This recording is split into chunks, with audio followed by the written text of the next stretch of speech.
ток по рукам, телефон на все голоса говорит пока.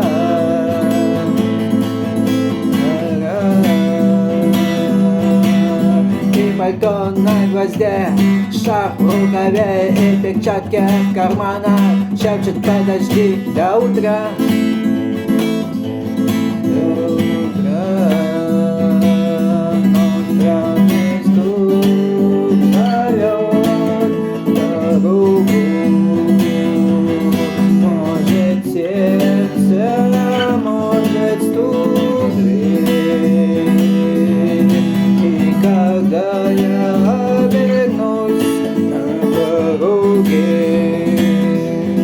Я скажу одно лишь слово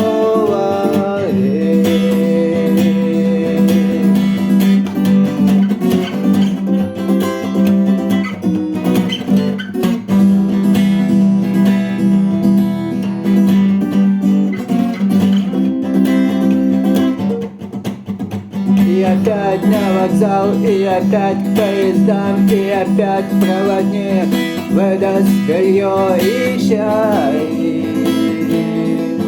и чай.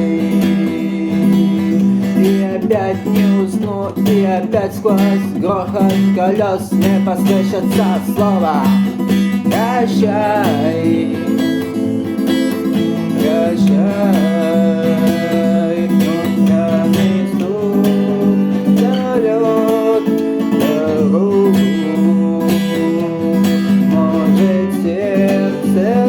Может, стук